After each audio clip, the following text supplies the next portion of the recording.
Alright, so I'm going to start this video by saying this was purely just for fun and seeing how far we could push the raid in a full clear capacity. There's a lot of tricks we use here. First off, we use an escape point after starting. It takes us a little bit down the hallway. I speed boost my whole team.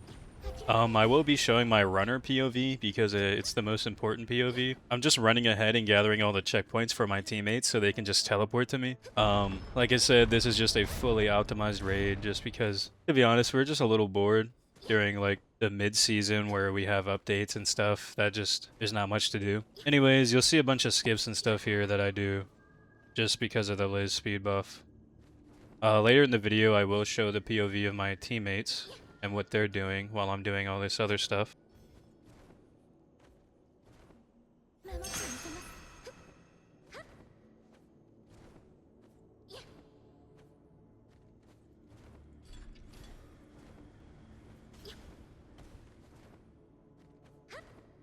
When I get to this puzzle here, I actually go off on my own and I just progress through the raid.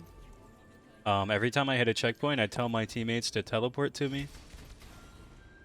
So they all teleport to the start of the puzzle. I'm about halfway through the puzzle. I tell them to start going now,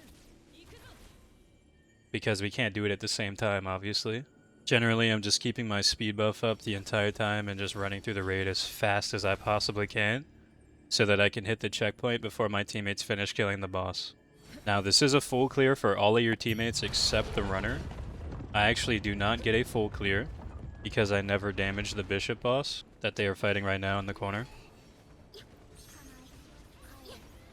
So this isn't like something I would recommend casual players to do unless your runner has already done his raids. This was just purely for fun to push the raid to its limits. Obviously it's whale heavy. These are some of the best players I could invite for this on my server.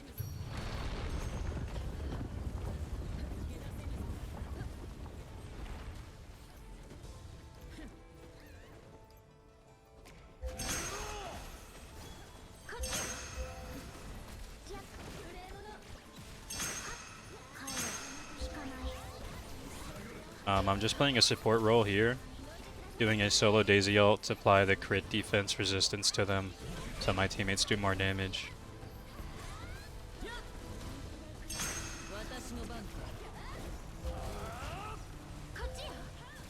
We absolutely nuke like almost all of the bosses. As you can see, they're already pretty much dead by the time I get out of this combo. I really didn't contribute anything to that. We are mostly using Lightning Merlins because she's just insanely quick at getting out her damage. We do have one Ice Merlin just to kill the Rook a bit quicker, and just to bring some unique debuffs and buffs to the team. Yeah, I'm really impressed with what we did here. We worked on this for maybe like 3 hours, just ironing out all the routes and the quickest way to possibly do it. Like I said earlier though, the one main issue is that the runner doesn't actually get the full clear. We miss out on the bishop, but we get everything else.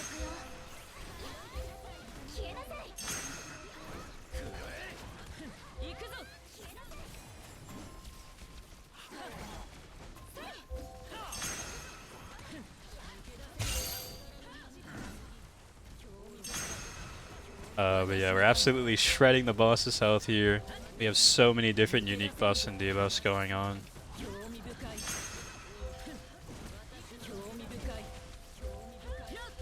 And he's dead. So we ended up getting a 343 here, full clear. My teammate's POV will show the full clear here. And there it is, he got everything. Alright, so I hope you guys enjoyed that run. I do think there needs to be a tiny bit more explaining, so I will go ahead and just throw up this picture of a message. I just wrote out basically what happens. So hopefully that clarifies it up a little bit. This portion will be showing the builds and what we were all using. So first things first, we had 4 people on Electric and Merlin. Obviously I have basically a god roll on her weapon, or at least a 3 out of 4. This is always what you want to look for. Crit damage, normal skill, and lightning on her. My weapons are limit break 7 with equipment attack, because I don't use ice. Basically all 3 of her weapons are usable, so you probably just want to roll whatever is useful on the weapon. We do have a level 3 outfit. Basically all of us have level 3 outfits at this point for our DPS. My bonus is actually not that good. It's a 1 out of 3. You're looking for a normal skill, attack percent, and crit damage, but I can only do 10 rerolls a week, so just haven't gotten lucky yet. Most importantly, all of us are on the 7-piece raid set. We did learn that defense shatter is basically the best thing in the game for damage. The issue is it takes so long to ramp it up, and it's just not worth it most of the time. But in a raid like this, where we actually don't instantly kill the boss in like 1 second, we actually have time to activate the 7-piece. So it ends up being much more valuable. I have done extensive testing on this versus the mix set. I can confidently say this is better, at least for killing the final boss. Ring is just a 127 lightning attack. I didn't even get a 160 ring yet. If you have one of those, you do a lot more damage. Now, me personally, I was on the Spirit of Exploration Daisy. In party content, you actually only need one teammate with the Spring Robe, because this applies a debuff to the boss and it helps everyone on your team and not just yourself. Obviously, the 10% crit chance is only for yourself, but the debuff part here is for everyone on the party. So that's basically why we only need one Spring Robe. The rest of us are on this outfit just for more lightning damage and crit damage. I am using the standard magic set here just because I get to the boss first, and I'm actually getting to activate this. But generally, you don't even want the 3 set here. You would just use the 2 set for the magic, and then a Gila ring or something like that here. We're using the spider boots just for the debuff duration efficiency on my first strike and my electromagnet. I am on the Wind Liz like you guys saw, just for the speed buff. I believe it comes from Potential 6. Using a normal skill increases the movement speed of allies in range by 50% for 30 seconds. The only thing that matters on her, basically, is buff duration.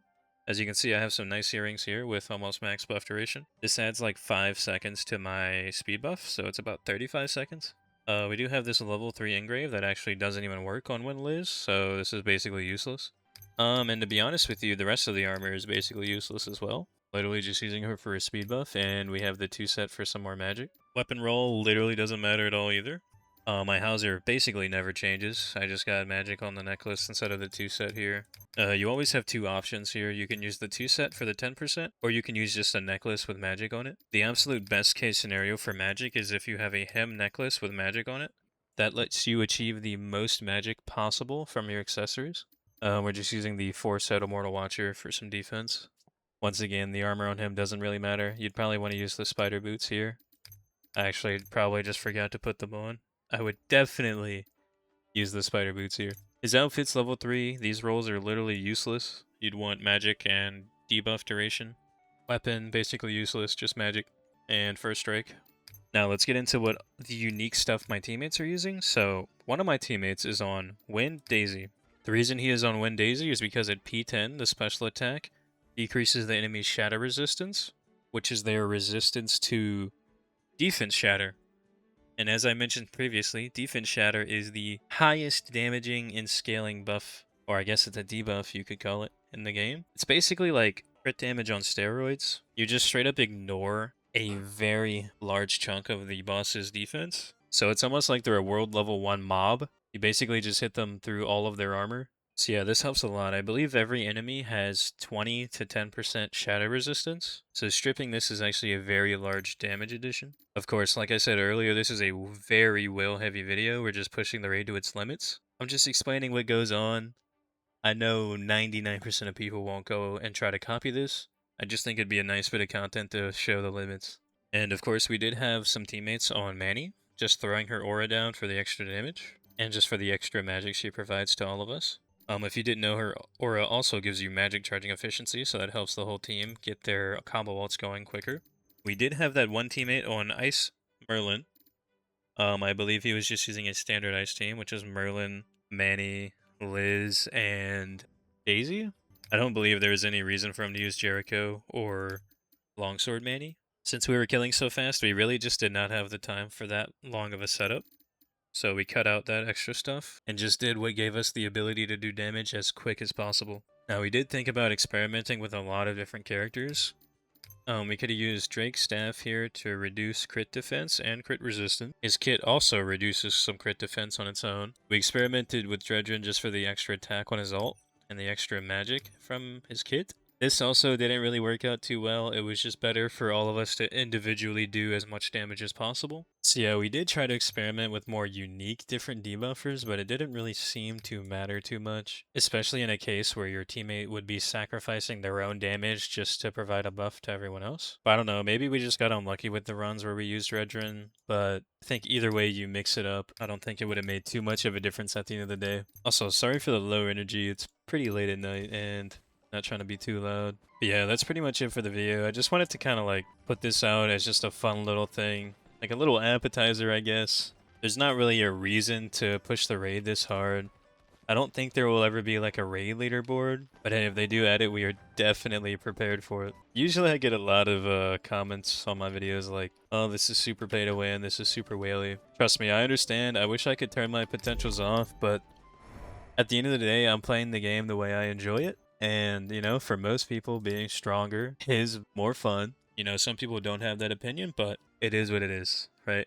I do some videos where I do stuff with like a P6 melee or a low potential Merlin, but that requires me to use other people's accounts. And first thing, that's a bit sketch, you know. I'm not really doing it for their benefit or anybody's benefit, just basically for content and to show that it's possible even with very low potential builds. I just want people to really give it their best, you know, and not just like think, oh, I don't have the highest potential character, I can't do anything. You can, if you really just apply yourself and do your best.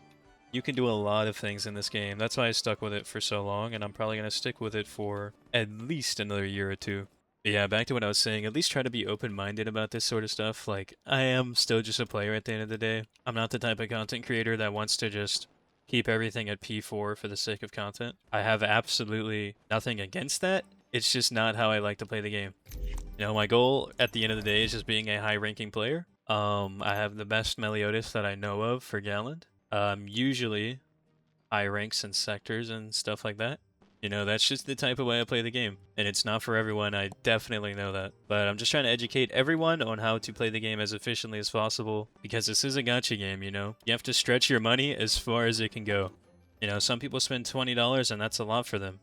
So I'm going to teach them how to get the most value out of that $20. Or if you just have P4, P6, everything, I'm going to try to help you guys get through the harder content with those low potentials.